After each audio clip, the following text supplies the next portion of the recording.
Good morning friends, SSC MTS batch में आप सभी साथियों का हार्दिक स्वागत करते हैं, अभिनंदन करते हैं। तो आज हम जनरल स्टडीज से रिलेटेड प्रश्न आप सभी साथियों को कराने वाले हैं। और यहाँ पे जो होगा, हमने 2 या 4 करंट अफेयर्स के भी प्रश्न आज की लेक्चर में डाल दिए हैं, जनरल स्टडी के प्रश्नों में डाल दिए हैं, जो अति आवश्यक बन जाता है आपके लिए एसएससी एमटीएस एग्जाम के लिए। तो उसी पर्पज के हिसाब से हम देखते हुए जनरल स्टडी के प्रश्नों में हम सोचे कि चलिए 4 करंट अफेयर्स 2 या डाल देते हैं, जो हम लोग का रिवाइज अच्छे तरीका से हो जाएगा। तो ये वीडियो आप सभी साथियों मित्रों के लिए बहुत इंपॉर्टेंट होने वाली है। आप लोग इस लेक्चर को पूरा देखिएगा और इस वीडियो को दोस्तों आप लोग के पास जो भी ग्रुप होंगे उसमें शेयर कर दीजिएगा। और एक लाइक तो बनता है दोस्तों, आप लोग एक लाइक जरूर कर दीजिएगा, ठीक है। तो आइए देखते हैं फर्स्ट प्रश्न पे। और यहाँ पे इंग्लिश के भी प्रैक्टिस सेट होती है दोस्तों। हम इंग्लिश के जो भी प्रैक्टिस सेट लाते हैं वो इंग्लिश में डिफाइंड रहते हैं, हम उसको इंग्लिश टू हिंदी करके बताते हैं। इंग्लिश और हिंदी दोनों साथ ही साथ होते हैं, जिससे बच्चों को कोई परेशानी नहीं होगी। इसी के अकॉर्डिंग हम इंग्लिश की क्लास लाते हैं। तो अगर नहीं देखे हैं वीडियो को तो उस वीडियो को प्लेलिस्ट में जाकर आप लोग जरूर देख लीजिएगा। तो आइए स्टार्ट करते हैं फर्स्ट प्रश्न पे। यहाँ पे अगर फर्स्ट प्रश्न देखिएगा तो कह रहे हैं कि मूसी नदी निम्नलिखित में से किस नदी की सहायक नदी है। यहाँ पे होगा नदी है, किस नदी की सहायक नदी है? मूसी नदी। तो हम लोग यहाँ पे कृष्णा सही करेंगे, कृष्णा की सहायक नदी है। मूसी नदी जो है दोस्तों ये कृष्णा की सहायक नदी है। ओके, समझ गए। अब हम लोग मूसी नदी के बारे में थोड़ा सा अच्छे तरीका से समझ लेते हैं। ये जो मूसी नदी है भारत के तेलंगाना राज्य में बहती है। भारत के तेलंगाना राज्य में मूसी नदी बहती है।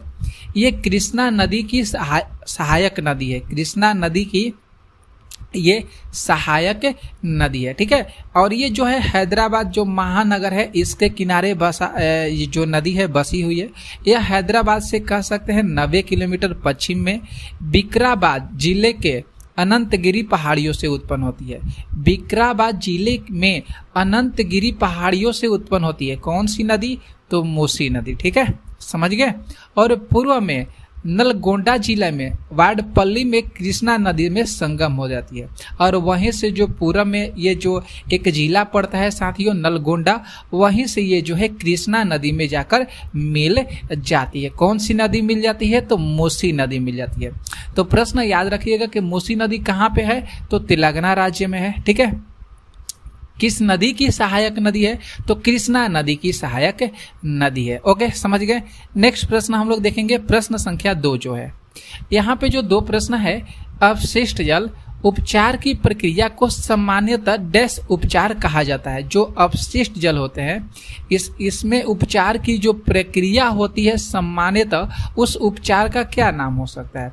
तो उस उपचार का नाम सीवेज हो सकता है। देख सकते हैं यहाँ पे जो डी ऑप्शन दिया गया है ये सही होगा, सीवेज। सीवेज उपचार कहा जाता है। अपशिष्ट जल के जो उपचार की प्रक्रिया होती है उसे सीवेज उपचार के नाम से जाना जाता है। समझ गए। आगे देखिएगा, इसके बारे में हम आप लोग को समझा देते हैं। जो सीवेज उपचार है ये शहरी अपशिष्ट जल में प्रदूषकों के निष्कासन की एक विधि मानी जाती है। जो अपशिष्ट जल से प्रदूषकों के निष्कासन की विधि मानी जाती है, जिसमें से बात कर सकते हैं जो मुख्य रूप से घरेलू अपशिष्ट जल और कुछ जो औद्योगिक अपशिष्ट जल होते हैं ये शामिल होते हैं। घरेलू के मतलब हो गया जो घर के हो गए, जैसे बात करेंगे जो ग्रामीण क्षेत्र से होंगे अपशिष्ट जल जो गंदगी होते हैं वे सारे, और जो कुछ औद्योगिक अपशिष्ट जल जो शहरी क्षेत्र में जो कल कारखाने होंगे उसके अपशिष्ट जल, दोनों क्या होते हैं? मिले हुए होते हैं। समझ गए। प्रदूषकों को निकालने और उपचारित अपशिष्ट जल बनाने के लिए भौतिक, रासायनिक और जैविक विधियों का प्रयोग किया जाता है, ठीक है। तो इसे ध्यान में रखिएगा। नेक्स्ट बढ़ेंगे, प्रश्न हम लोग 3 नंबर पे। यहाँ पे देख सकते हैं जो बहुत अच्छा सा प्रश्न है कि हाल ही में देख सकते हैं ये करंट अफेयर्स के प्रश्न यहाँ पे दिया गया है। तो देख सकते हैं यहाँ पे कह रहा है कि recently the central government has the implement the citizenship amendment and act 2019 for the citizen of which country. कहने का मतलब है कि हाल ही में केंद्र सरकार द्वारा नागरिकता संशोधन कानून 2019 किस देश के नागरिकों के लिए लागू किया गया। बहुत अच्छा सा ये प्रश्न, बहुत सुंदर सा प्रश्न है, किस देश के लिए लागू किया गया है। तो आप लोग यहाँ पे देख सकते हैं जो अफगानिस्तान, बांग्लादेश और पाकिस्तान, यहाँ पे तीनों ऑप्शन जो है ये सही हो रहा है। उपर्युक्त सभी देशों के लिए लागू किया गया। आप लोग इस ट्रिक से भी याद कर सकते हैं, बाप से याद कर लीजिएगा। यहाँ पे BAP, P से पाकिस्तान, A से अफगानिस्तान, B से बांग्लादेश। देख सकते हैं, बाप याद करिएगा ना तो इससे आप लोग को समझ में आ जाएगा। तो हाल ही में जो केंद्र सरकार है नागरिकता संशोधन कानून जो 2019 है, ये किस देश के लिए लागू किया है, किस नागरिकों के लिए लागू किया है। तो 3 देश हैं, कौन कौन से याद करिएगा। बाप के मतलब अफगानिस्तान, बांग्लादेश और पाकिस्तान हो जाएगा। क्लियर हो गया। नेक्स्ट बढ़ेंगे हम लोग प्रश्न, अगला देखेंगे। चौथा प्रश्न है, यहाँ पे जो चौथा प्रश्न है कि जनवरी 1931 में महात्मा गांधी की जेल से रिहाई के बाद कांग्रेस नेताओं ने भविष्य की कार्रवाई की योजना बनाने के लिए डैश में मुलाकात की है। ठीक है, तो यहाँ पे कहाँ पे मुलाकात की है, तो इलाहाबाद में मुलाकात की है। कहाँ पे, तो इलाहाबाद में जो कार्रवाई करने के लिए, रिहाई करने के लिए इलाहाबाद में कांग्रेस नेताओं की जो भविष्य है उसकी योजनाएं बनाने के लिए इलाहाबाद में मुलाकात किया गया है। अब यहाँ पे ध्यान से देखिएगा, जनवरी 1931 में महात्मा गांधी की जेल से रिहाई के बाद जो कांग्रेस नेताओं ने आगे की कार्रवाई की योजना बनाने के लिए इलाहाबाद में बैठक की थी। ठीक है, यहाँ पे समझ गए कि क्या कह रहा है। यहाँ से देखिए प्रश्न कैसे आए हैं कि जो जनवरी 1931 में जब महात्मा गांधी जी की जेल से रिहाई हो गया था, उसके बाद जो कांग्रेस नेता है आगे की कार्रवाई करने के लिए योजना बना रहे थे। ठीक है, और योजना बनाने के लिए एकजुट होना जरूरी है, बैठक होना तो जरूरी है। तो ये बैठक कहाँ पे हुआ था, तो ये बैठक इलाहाबाद में हुआ था। समझ गए। आगे देखिएगा, जो ब्रिटिश शासन है, अंग्रेज का जो शासन है, वह नमक उत्पादन के ब्रिटिश कराधान के विरोध के रूप में अपना नमक बनाते हुए गांधी जी और हजारों से अधिक लोगों को गिरफ्तार किया गया था। मतलब जो ब्रिटिश है, अंग्रेज शासन है, जब महात्मा गांधी नमक उत्पादन के लिए बहुत सारे लोगों को मिलाकर ये कार्य कर रहे थे, तो उस समय ब्रिटिश शासन जो था उन लोगों को गिरफ्तार कर लिया था। इसके बाद नमक जो है मार्च, जिसे दांडी मार्च कहा जाता है, ये महात्मा गांधी जी द्वारा 12 मार्च 1930 को आरंभ किया गया, मतलब शुरू किया गया। तो यही याद रखिएगा कि जो दांडी मार्च शुरू हुआ था ये 12 मार्च 1930 को स्टार्ट हुआ था, शुरू हुआ था। और इसके जो प्रणेता माने जाते हैं, किसने शुरू किया था, तो महात्मा गांधी जी शुरू किए थे। समझ में आ गया। तो इस डेट को आप लोग जरूर याद कीजिएगा, 12 मार्च 1930। आगे बढ़ेंगे। प्रश्न जो 5 नंबर है कि 2011 की जनगणना के अंतिम जनसंख्या योग के अनुसार, याद रखिएगा, अंतिम जनसंख्या योग के अनुसार भारत में देश की कुल बाल जनसंख्या में ग्रामीण बाल जनसंख्या का प्रतिशत कितना है, ध्यान रखना होगा। यहाँ पे प्रश्न कुछ अटपटा टाइप का पूछा है, यहाँ पे कंफ्यूजन हो जाएगा बहुत सारे लोगों का, बहुत सारे स्टूडेंट का।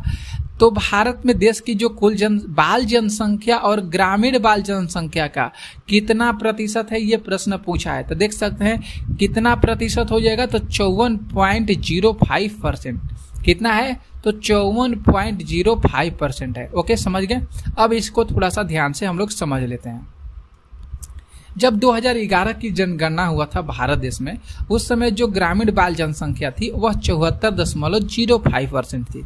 कितना थी, 74.05% थी। ठीक है, अंतिम जनसंख्या योग के अनुसार अगर बात करेंगे, अंतिम जनसंख्या योग के अनुसार उस समय भारत की कुल जनसंख्या देख सकते थे कितना मिलियन था, तो यहाँ पे देख सकते हैं 21 देखिए यहाँ पे पॉइंट है, 21 सैकड़ा हजार, मतलब कह सकते हैं 1210 मिलियन थी उस समय 2011 की जनगणना के अनुसार। इसमें ग्रामीण की आबादी देख सकते हैं 833.1 मिलियन, शहरी आबादी जो थी वह 377.1 मिलियन थी। मतलब वहां उस समय देखेंगे जब जनगणना हुआ था भारत देश में 2011 में, तो उस समय ग्रामीण आबादी जो थी, ग्रामीण आबादी, उस समय ग्रामीण आबादी की संख्या सबसे ज्यादा थी और शहरी की क्या थी, सबसे कम थी। तो इसी के अकॉर्डिंग दोस्तों एट मोंडेस जो जनगणना के अनुसार जो है 70% से अधिक आबादी जो है ग्रामीण क्षेत्रों में रहती है। किसके अनुसार, एट मोंडेस के अनुसार, 2001 की जनगणना के अनुसार। समझ गए इस बात को। आगे बढ़ेंगे हम लोग। प्रश्न जो 6 है, यहाँ पे जो 6 प्रश्न कर रहा है कि देख सकते हैं, Rajeev Rams is a professional tennis player from. जो राजीव राम है ये डैश के एक पेशेवर टेनिस खिलाड़ी हैं। राजीव राम 21 के टेनिस खिलाड़ी हैं। तो यहाँ पे अगर देखेंगे तो ऑप्शन डी सही होगा। संयुक्त राष्ट्र अमेरिका मतलब यूनाइटेड स्टेट ऑफ अमेरिका के जो राजीव राम है एक पेशेवर टेनिस खिलाड़ी है। ठीक है, अब इनके बारे में थोड़ा सा हम लोग ध्यान से समझ लेते हैं। राजीव राम ये संयुक्त राज्य अमेरिका के पेशेवर टेनिस खिलाड़ी है। राजीव राम जो है 4 बार मेजर चैंपियन रह चुके हैं। मेजर चैंपियन 4 बार रह चुके हैं राजीव राम। इन्होंने 2020 में ऑस्ट्रेलियन ओपन और 2021 में यूएस ओपन पुरुष युगल में जो शैलेश सबरी के साथ खिताब जीते हैं। तो राजीव राम के बारे में आप लोग याद रखिएगा, 2020 में जो है ऑस्ट्रेलियन ओपन खिताब जीते हैं और 2021 में यूएस ओपन पुरुष युगल पुरस्कार ये खिताब जीते हैं। समझ गए, 4 बार मेजर चैंपियन ये रह चुके हैं राजीव राम। आगे देखेंगे हम लोग। प्रश्न जो 7 प्रश्न है, हिंदू उत्तराधिकार अधिनियम 1956 इसके अनुसार बिना वसीयत मर जाने वाले हिंदू महिला की संपत्ति पर पहला अधिकार निम्न में से किसका होगा। यहाँ पे कर रहा है कि जो हिंदू उत्तराधिकार अधिनियम 1956 है, बिना वसीयत कोई भी हिंदू महिला जो मर जाती है, कोई मर जाता है, तो उस समय हिंदू महिला की जो संपत्ति है उस पर पहला अधिकार किसका होगा, उस पर पहला अधिकार किसका होगा। बहुत सुंदर सा ये प्रश्न है। तो उसका पहला अधिकार जो हो जाएगा उसके पति का होगा दोस्तों। किसका होगा उसका पहला अधिकार, उसका पति का, क्योंकि वाइफ है और वाइफ और हस्बैंड दोनों अलग रहते हैं। तो अगर उसकी वाइफ मर जाती है दोस्तों तो उसके पूरा जो संपत्ति का अधिकार होगा उसके पति का होगा। किस उत्तराधिकार अधिनियम के अंतर्गत, तो हिंदू उत्तराधिकार अधिनियम 1956 के अनुसार। समझ में आ गया। इसके बाद थोड़ा सा आप लोग देख लीजिए, वही बात यहाँ पे जो है पुष्टि किया गया है और यहाँ पे देख सकते हैं, ध्यान से समझिएगा। जो हिंदू संशोधन अधिनियम 2005 है, 2005 का 39वां को हिंदू उत्तराधिकार अधिनियम 1956 में लिंग भेदपूर्ण प्रावधानों को हटाना अभिनीत हो गया। तो इसे ध्यान में रखिएगा। प्रश्न हम लोग आते हैं 8 नंबर करंट अफेयर्स के प्रश्न है ये। हाल ही में 96 ऑस्कर पुरस्कारों में सर्वश्रेष्ठ फिल्म का पुरस्कार किससे मिला है। बहुत अच्छा सा प्रश्न, किससे मिला है। तो यहाँ पे बात करेंगे ओपेनहाइमर। किनको मिला है दोस्तों, ओपेनहाइमर को मिला है। जो 96 ऑस्कर पुरस्कार है जो सर्वश्रेष्ठ फिल्म का, वह किनको मिला है, ओपेनहाइमर को मिला है। किसको, ओपेनहाइमर को मिला है। नेक्स्ट देखेंगे प्रश्न 9 प्रश्न है, थोड़ा सा बड़ा प्रश्न है ये। 9 जो प्रश्न करे कि प्रधानमंत्री अन्नदाता आय संरक्षण अधिनियम अभियान जो है इसमें डैश घटक है। जो सरकारी कृषि उपज की कीमत और दक्षता के लिए नीति भंडारण में अपव्यय और रिसाव को कम करने के लिए वित्तीय लाभ कमाने के लिए तर्कसंगत व्याख्या करते हैं। यहाँ पे घटक पूछ रहा है, कितने घटक हैं, 2 घटक हैं या 3 घटक हैं या 5 घटक है या 8 घटक है। तो यहाँ पे 3 घटक है। इसके घटक कितने हैं दोस्तों, तो इसके 3 घटक हैं। यहाँ पे ध्यान से देख लीजिएगा। जो सरकार की किसान अनुकूल पहलुओं को बढ़ावा देने के लिए जो अन्नदाता के प्रति अपनी जवाबदेही को ध्यान में रखते हुए केंद्रीय मंत्रिमंडल ने एक नई समग्र योजना अभियान चालू किया है जिसका नाम है प्रधानमंत्री अन्नदाता आय संरक्षण अधिनियम। इसे ध्यान में रखिएगा, ठीक है। प्रधानमंत्री अन्नदाता आय संरक्षण अधिनियम। इसमें देख सकते हैं यहाँ पे किसानों के बारे में क्या बताया गया है, माफ कीजिए, कहा गया कि नई समग्र योजना में किसानों के लिए उचित मूल्य सुनिश्चित करने की व्यवस्था शामिल है। इसके अंतर्गत आने वाले जो प्रमुख घटक निम्नलिखित हैं: मूल्य समर्थन योजना, मूल्य न्यूनता भुगतान योजना और निजी खरीद एवं स्टॉकिस्ट योजना, इसे ध्यान में रखिएगा। नेक्स्ट प्रश्न देखेंगे हम लोग, जो 10 प्रश्न है। यहाँ पे जो 10 प्रश्न है कि द्वारम वेंकट स्वामी नायडू जो हैं, ये निम्नलिखित में से कौन से संगीत वाद्य यंत्र बजाते थे? बहुत यहाँ पे अच्छा सा प्रश्न है। तो ये जो बजाते थे वायलिन बजाते थे। क्या बजाते थे? तो ये वायलिन बजाते थे। यहाँ पे देख सकते हैं जो कर्नाटक संगीत वायलिन वादकों में से ये नायडू जो हैं एक माने जाते थे। ये जो थे आंशिक रूप से अंधे थे। इन्होंने ब्लाइंड रिलीफ एसोसिएशन में धन जुटाने के लिए 1952 में national physical laboratory auditorium Delhi में खोला था। ये जो थे ब्लाइंड रिलीफ एसोसिएशन है, इन्होंने धन जुटाने के लिए दोस्तों 1952 में, कब? तो 1952 में national physical laboratory auditorium Delhi में खोले थे। कौन? नायडू खोले थे। और 1957 में इनको पद्मश्री पुरस्कार से भी सम्मानित किया गया। नायडू को पद्मश्री पुरस्कार से सम्मानित किया गया। वायलिन के ये प्रमुख ज्ञाता माने जाते थे। ठीक है, नायडू ध्यान में रखिएगा, अंधे थे ये।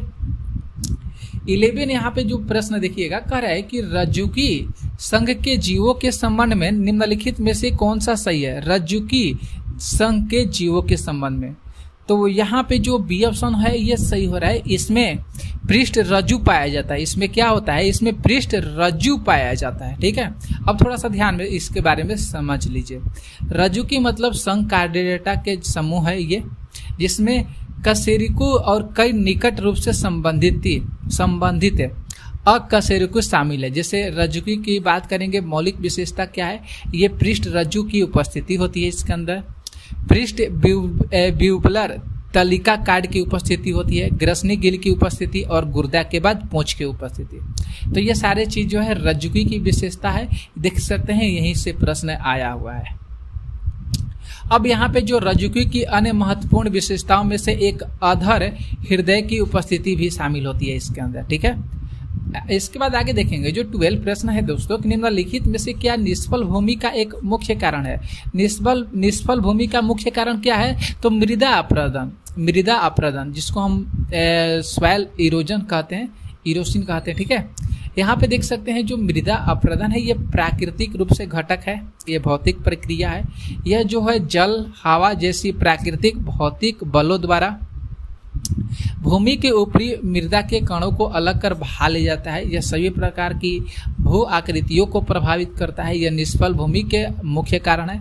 बैड लैंड, जहाँ की मिट्टी मर जाती है, उसके लिए यह प्रभावित होता है। ठीक है, तो ये ध्यान में रखिएगा। मृदा अपरदन कहाँ पे होता है? जो हाँ मिट्टी का कटाव कहते हैं, वहीं पे मृदा अपरदन होता है। 13 नंबर जो प्रश्न है कि भारत का चुनाव आयोग देश में स्वतंत्र और निष्पक्ष चुनाव का प्रहरी है। भारतीय संविधान के ब्लैंक्स दिया गया है। इसमें इस संस्था से संबंधित प्रावधान सुरक्षित है। कौन सा प्रावधान सुरक्षित है? तो ये जो प्रावधान है आर्टिकल 324, ये प्रावधान क्या है? ये सुरक्षित है। ठीक है, तो इसके बारे में ध्यान से देखिएगा। भारतीय संविधान के जो भाग 15 है, भाग 15 में अनुच्छेद 324 से लेकर 329 तक निर्वाचन की व्याख्या, याद रखिएगा, ये इम्पोर्टेंट प्रश्न हो सकता है यहाँ से। भारतीय संविधान के भाग 15 में आर्टिकल 324 से लेकर आर्टिकल 329 तक के निर्वाचन की व्याख्या है। ठीक है, समझ गए? और आर्टिकल 324 में निर्वाचन का अधीक्षण, निर्देशन और नियंत्रण का निर्वाचन आयोग निहित होना बताया जाता है। तो ये जो आप लोग का पहला वाला ये वाला बताएं, बहुत ज़्यादा इंपॉर्टेंट है, ध्यान में रखिएगा। आर्टिकल 324 में निर्वाचन आयोग चुनाव संपन्न कराने की जिम्मेदारी दी जाती है निर्वाचन आयोग। ठीक है, तो निर्वाचन आयोग को, तो इसे में ध्यान रखिएगा। भाग 15 के अंतर्गत आता है जो चुनाव होता है। अभी फिलहाल में ही जो चुनाव हुआ है वह जो है किसके अंतर्गत? तो भाग 15 आर्टिकल 324 से लेकर आर्टिकल 329 तक। नेक्स्ट प्रश्न देखेंगे। यहाँ पे जो 14 प्रश्न है, पेट्रोलियम में मौजूद निम्नलिखित में से कौन सा यौगिक आंतरिक दहन इंजनों और रिफाइनरी के कुछ हिस्सों में जंग का कारण बन सकता है? सुंदर सा प्रश्न है। तो जंग का कारण बन सकता है, सल्फर हो सकता है। जंग का कलर क्या बनेगा दोस्तों? तो जंग का कारण सल्फर बनेगा। थोड़ा सा समझ लीजिए।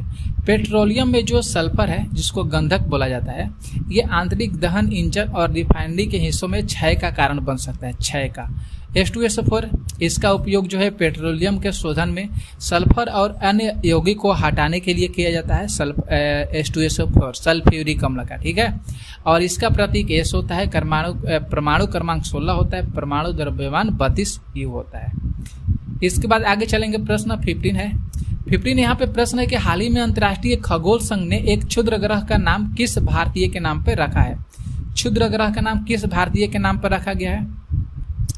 तो यहाँ पे राइट आंसर जो हो जाएगा सी ऑप्शन से होगा, जयंत मूर्ति के नाम पे रखा गया है। क्षुद्र ग्रह किसके नाम पे रखा गया है? तो भारतीय के नाम पे उनका क्या नाम हो जाएगा? तो जयंत मूर्ति हो जाएगा, याद रखिएगा, इंपॉर्टेंट है। इसके आगे जो प्रश्न हम लोग देखेंगे कि यहाँ पे ब्लैंक्स दिया गया। यहाँ पे स्थित भगवान अयप्पा के पवित्र उपवन में मकर विलक्कू उत्सव मनाया जाता है। मकर विलक्कू उत्सव जो है किस राज्य में मनाया जाता है? तो केरल है, ठीक है। हाँ दोस्तों, केरल है, केरल में मनाया जाता है। कहाँ पे मनाया जाता है? मकर विलक्कू जो त्योहार है, उत्सव कहाँ पे मनाया जाता है? केरल में। आप लोग देख सकते हैं मकर जो विलक्कू है ये केरल के सबरीमाला मंदिर में मकर संक्रांति पर आयोजित किए जाने वाला एक वार्षिक उत्सव है। इस उत्सव के दौरान प्रकाश जिसे स्थानीय भाषा में मकर विलक्कू कहा जाता है, ठीक है।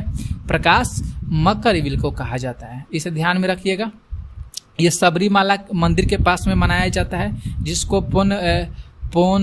पोनम्बे लमेडू नामक पठार पर जलाया जाता है। सबरीमाला मंदिर के पास स्थित पोनम्बे बलममेडू मंदिर के नामक पठार पर जलाया जाता है।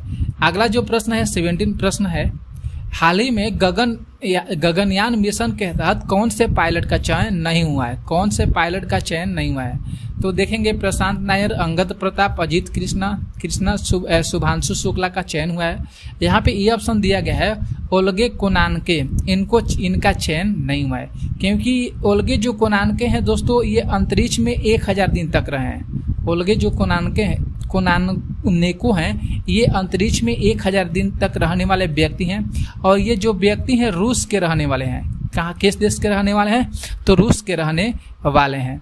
तो आज आप सभी साथियों के लिए 17 प्रश्न लिए थे। कैसा लगा प्रश्न जरूर कमेंट करके बताइएगा। मिलेंगे नेक्स्ट वीडियो में, तब तक के लिए जय हिंद, जय भारत।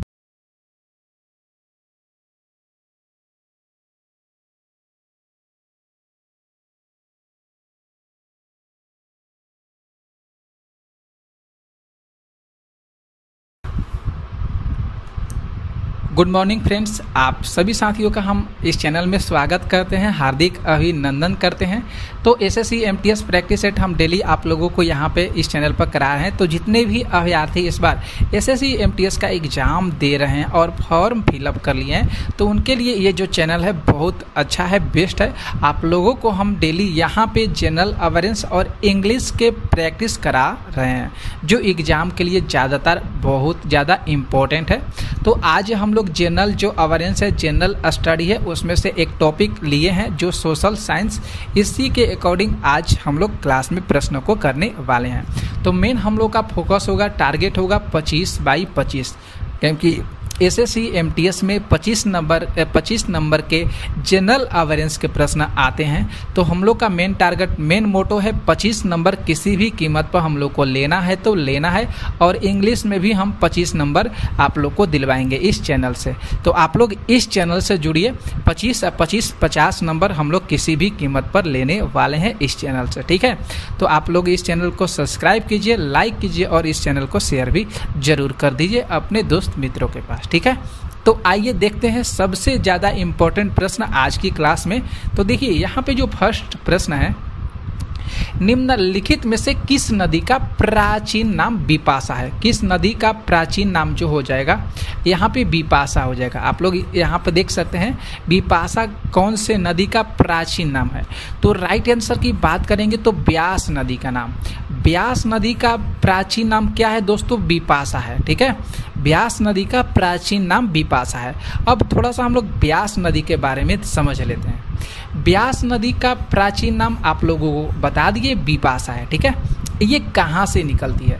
तो ये कुल्लू में निकलती है, माफ कीजिएगा, कुल्लू में ये ब्यास कुंड से निकलती है। कहाँ से निकलती है ब्यास नदी साथियों? तो कुल्लू में ब्यास कुंड से निकलती है, ठीक है। और ये देखेंगे ये इसकी जो पर्वत श्रृंखला है ये कहाँ पे है?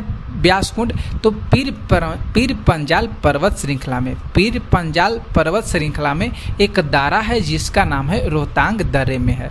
ये कहाँ पे है? रोहतांग दर्रे में है, पीर पंजाल पर्वत श्रृंखला में।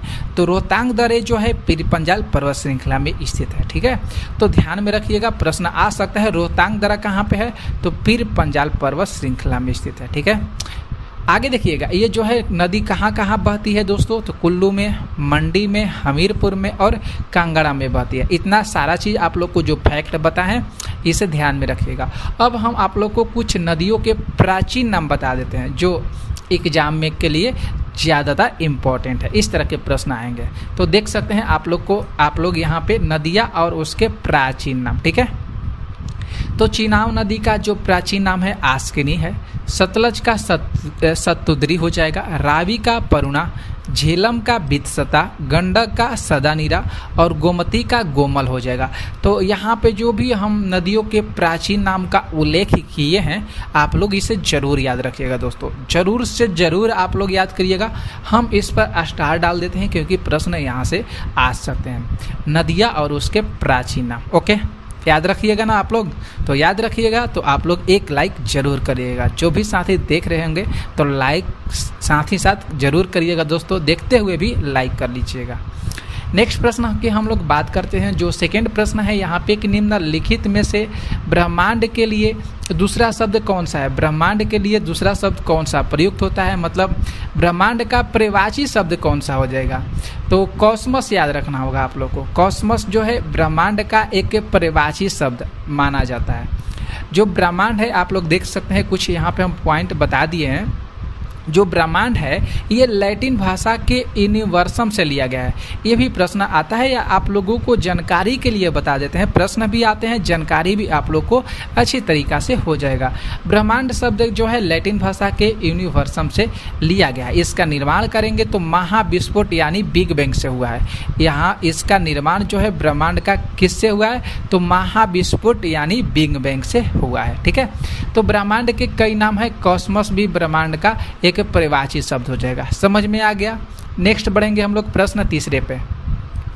यहाँ पे जो तीसरा प्रश्न है कि यूनाइटेड किंगडम की संसद का एक अधिनियम है। ठीक है, 1947 में ब्रिटिश भारत को भारत और पाकिस्तान के दो नए स्वतंत्र उपनिवेशों में विभाजित किया था। तो उस समय कब? तो भारतीय स्वतंत्रता अधिनियम के अंतर्गत, भारतीय स्वतंत्रता अधिनियम के अंतर्गत। बी ऑप्शन यहाँ पे राइट हो रहा है। तो यहाँ पे बात करेंगे, जो देखिएगा साथियों, 20 फरवरी 1947 को ब्रिटिश जो प्रधानमंत्री थे क्लीमेंट एटली, इनके द्वारा घोषणा किया गया था और 30 जून 1947 को भारत में ब्रिटिश शासन समाप्त कर दिया गया था। ब्रिटिश शासन को समाप्त कर दिया गया था कब? 30 जून 1947 को। और हम लोग का भारत जो हो गया था उस समय स्वतंत्र हो गया था। तो ये सारी चीज़ आप लोग को बता दी हैं, इंपॉर्टेंट है, याद रखिएगा। 4 प्रश्न की बात करेंगे। देखिएगा, निम्नलिखित में से कौन सा निक्षेप को औपचारिक स्रोत में सम्मिलित किया गया? कौन सा निक्षेप जो है इसको औपचारिक स्रोत में शामिल किया गया है? तो नेक्स्ट यहाँ पे देखेंगे, जो आंसर होगा हम लोग का राइट आंसर सहकारिता हो जाएगा। राइट आंसर यहाँ पे क्या होगा? तो सहकारिता हो जाएगा। ठीक है, सहकारिता के बारे में आप लोग को हम थोड़ा सा समझा देते हैं। सहकारिता होता क्या है? तो अनेक व्यक्तियों या संस्थाओं द्वारा किसी समान उद्देश्य की प्राप्ति के लिए मिलकर जो प्रयास करना होता है उसी को हम सहकारिता करते हैं। मिलकर जो प्रयास करना होता है उसी को क्या कहा जाता है? सहकारिता कहा जाता है। ठीक है, यहाँ पे समान उद्देश्यों की पूर्ति या निक्षेप के औपचारिक जो स्रोत होते हैं वह सहकारी संस्थाएं भी इसके अंतर्गत सम्मिलित किए जाते हैं। समझ गए? नेक्स्ट प्रश्न देखिए, यहाँ पे जो 5 प्रश्न है कि मुक्त बाजार अर्थव्यवस्था का एक महत्वपूर्ण पहलू है।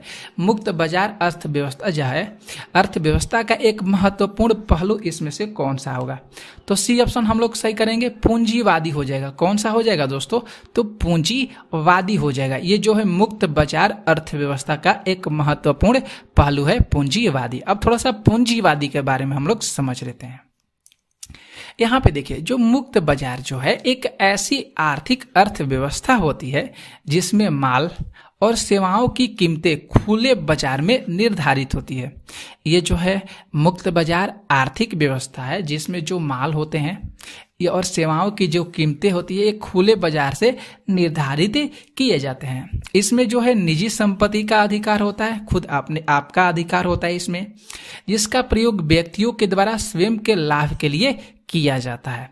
अर्थशास्त्र और पूंजीवादी अर्थव्यवस्था का जो जनक माने जाते हैं उनका नाम है एडम स्मिथ। याद रखना होगा, जो पूंजीवादी अर्थव्यवस्था या अर्थशास्त्र के जनक इनको माना जाता है तो एडम स्मिथ को माना जाता है। इनकी किताब का नाम क्या है? The wealth of Nations.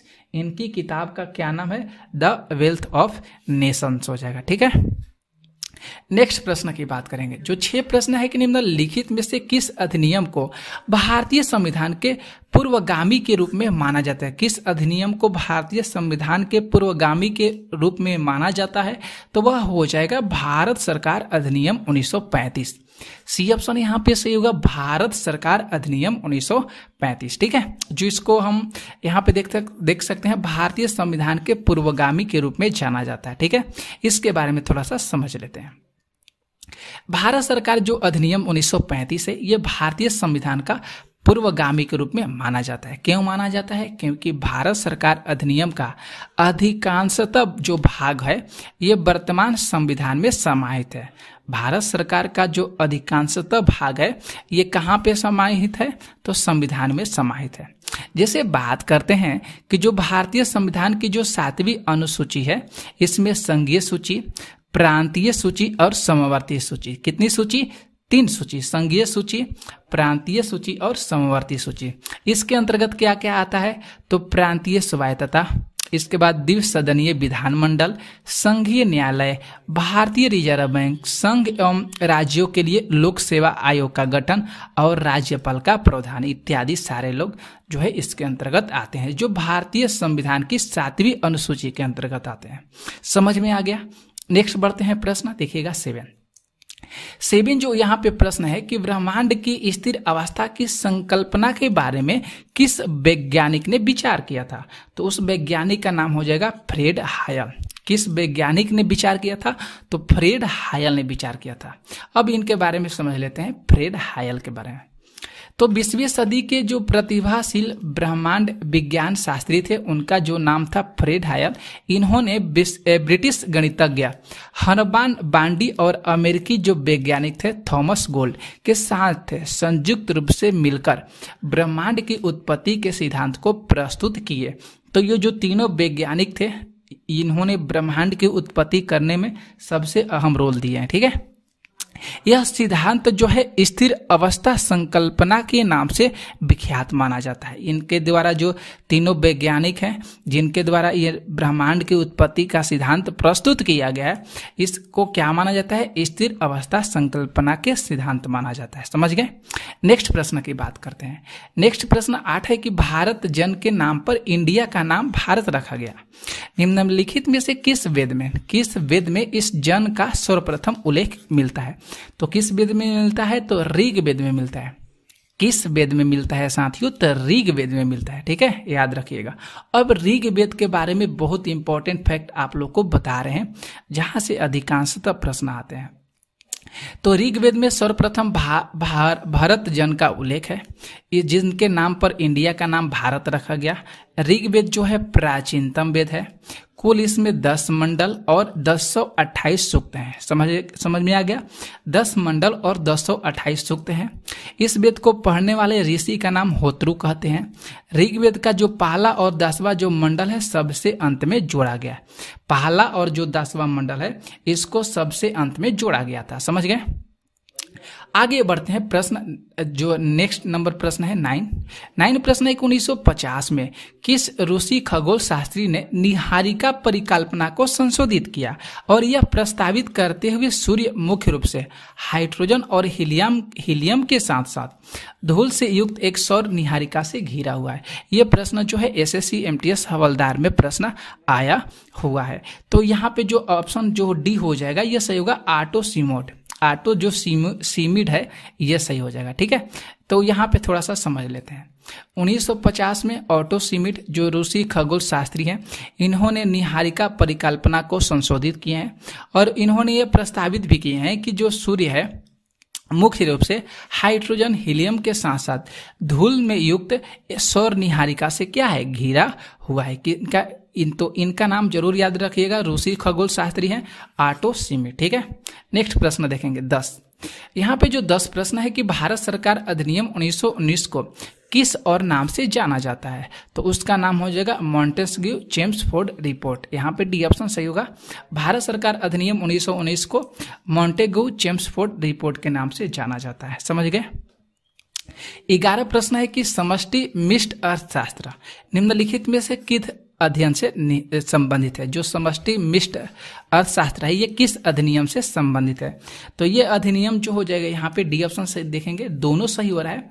संसाधनों के पूर्ण रूप से उपयोग न होने के कारण और कुल निर्गत के निर्धारण के कारण, तो यहाँ पे दोनों ऑप्शन सही हो रहे हैं। थोड़ा सा समझ लेते हैं।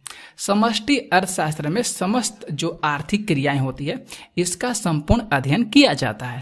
ठीक है, जिस तरह बात करते हैं राष्ट्रीय उत्पादन, रोजगार और बेरोजगारी, व्यापार चक्र, ये सारी जो मुख्य कीमतें दर हैं, जैसे कीमती स्तर हो गया, मुद्रा संकुचन आदि सारी जो है ये आर्थिक क्रियाएं के अंतर्गत आते हैं, जिनका विश्लेषण इनके अंतर्गत किया जाता है। समझ में आ गया। तो यहाँ पे ये सारी समष्टि अर्थशास्त्र के अंतर्गत आते हैं। आगे चलते हैं हम लोग प्रश्न 12 पर। 12 प्रश्न ब्लैंक्स पहले है, इसको व्यक्तिगत निर्णय लेने वाली जो इकाइयां हैं जैसे कि उपभोक्ता, संसाधन स्वामी और फर्म्स के व्यवहार के अध्ययन के रूप में परिभाषित किया जाता है। तो यहाँ पे जो डी ऑप्शन हो रहा है, जो सूक्ष्म अर्थशास्त्र है इसके द्वारा अध्ययन किया जाता है, तो यहाँ पे डी ऑप्शन सही हो रहा है। देख सकते हैं जो सूक्ष्म अर्थशास्त्र व्यक्तिगत जो इकाई का अध्ययन है जिसके अंतर्गत फर्म आते हैं, उद्योग धंधे आते हैं, बाजार व्यापार आदि का अध्ययन किया जाता है। ठीक है, जो सूक्ष्म अर्थशास्त्र है ये अर्थव्यवस्था के निकाय का एक संगठक अध्ययन माना जाता है, सूक्ष्म अर्थशास्त्र या सूक्ष्म अर्थव्यवस्था। ठीक है, आगे चलते हैं प्रश्न 13। जो 13 प्रश्न है कि विभिन्न देशों के मध्य विविध स्तर पर तीव्र एकीकरण के रूप में जाना जाता है। किस रूप में जाना जाता है? तीव्र एकीकरण, मतलब उसका नाम हो जाएगा वैश्वीकरण। उसका क्या नाम है? वैश्वीकरण। वैश्वीकरण थोड़ा सा समझ लीजिए। बढ़ते जो वैश्वीकरण के कारण विभिन्न देशों के जो मध्य विविध स्तर है वह तीव्र एकीकरण की क्रिया की ओर बढ़ रहा है, तो वैश्वीकरण यहाँ पे सही हो जाएगा। आगे देखिए जो 14 प्रश्न है कि बिग बैंग सिद्धांत की व्याख्या करता है, तो अभी कुछ देर पहले आप लोग को बताएं वह ब्रह्मांड की उत्पत्ति करता है। कौन सा की उत्पत्ति करता है? ब्रह्मांड की उत्पत्ति आप लोग को बताएं कुछ देर पहले। तो ब्रह्मांड की उत्पत्ति जो है बिग बैंग विस्फोट से होता है। ये विस्तारित इसे ब्रह्मांड परिकल्पना कहते हैं। एडविन हंचल ने 1920 में ब्रह्मांड के विस्तार संबंधी एक्टिव विंडो प्रमाण प्रस्तुत किए थे। ये प्रश्न आ सकता है। एडविन हंचल का नाम याद रखिएगा, 1920 का। ठीक है, तो यहाँ पे GAI अंतरिक्ष जो वेधशाला द्वारा की गई जो आकाश गंगाओं की विलय की खोज है इस सिद्धांत के पक्ष का एक प्रमाण प्रस्तुत करता है। ठीक है, तो याद रखिएगा। नेक्स्ट प्रश्न देखते हैं जो 15 है। 15 प्रश्न है कि हमारे सौरमंडल के बाहर निम्नलिखित में से ऐसा कौन सा ग्रह है जो आमतौर पर हमारी आकाशगंगा में किसी अन्य तारे की परिक्रमा करता है, तो उसका नाम हो जाएगा एक्सो प्लेनेट। यहाँ पे बी ऑप्शन सही हो रहा है। क्या नाम हो जाएगा उसका? एक्सो प्लेनेट हो जाएगा। ठीक है, एक्सो प्लेनेट थोड़ा समझ लीजिए। एक्सो प्लेनेट जो साथियों है, यह जो ग्रह है हमारे सौरमंडल के बाहर स्थित है। कहाँ पे स्थित है? हमारे सौरमंडल के बाहर स्थित है। ठीक है, जो सूर्य की परिक्रमा न करते हुए भी यह किसकी परिक्रमा करता है? तारे की परिक्रमा करता है। क्या, कौन सा? तो एक्सो प्लेनेट। ठीक है, इसके पता लगाने की पुष्टि जो है पहली बार 1992 में हुई थी। इसका पता पहली बार 1992 में किया गया था। एक्सोप्लेनेट को दूरबीन से देखना बहुत कठिन होता है, हम नहीं देख सकते हैं। उन सितारों की चमक में ये छिपे होते हैं एक्सोप्लेनेट, जिनकी वे क्या करते हैं? परिक्रमा करते हैं। तो एक्सोप्लेनेट के बारे में आपको समझ में आ गया होगा। नेक्स्ट प्रश्न देखते हैं 16। जो 16 प्रश्न है कि उत्तर वैदिक काल में निम्नलिखित में से कौन सा वर्ण मुख्य रूप से खेती, पशुपालन, व्यापार जैसे काम कराता था, तो उसका नाम हो जाएगा वैश्व। तो उसका नाम हो जाएगा वैश्व कराते थे। ठीक है, थोड़ा सा वैश्व के बारे में समझिए। उत्तर वैदिक काल में जो वैश्य थे वह वर्ण मुख्य रूप से खेती, पशुपालन और व्यापार जैसे काम करता था, जिसमें ब्राह्मण, क्षत्रिय और वैश्य की सेवा करना शूद्र का काम था। ब्राह्मण, क्षत्रिय और वैश्य की जो सेवा करना शूद्र का काम था। इस काल में वर्ण व्यवस्था जो है जन्म के आधार पर निर्धारित होने लगे थे। इस काल में जो वैश्य थे इनकी जो वर्ण व्यवस्था है जन्म के आधार पर निर्धारित होने लगी थी। नेक्स्ट प्रश्न देखते हैं जो 17 प्रश्न है। आर्यों की मुख्य सामाजिक इकाई क्या थी? तो आर्यों की जो मुख्य सामाजिक इकाई थी वह जन थी। वह क्या थी? जन थी। तो देख सकते हैं जो इनकी सामाजिक इकाई है जन है। आर्यों की जो प्रशासनिक इकाई 5 भागों में व्यवस्थित की गई है। आरोही क्रम मतलब सबसे छोटे क्रम से कुल होगा, ग्राम होगा, विश्व होगा, जन होगा और उसके बाद पूरा क्या हो जाएगा? राष्ट्र हो जाएगा।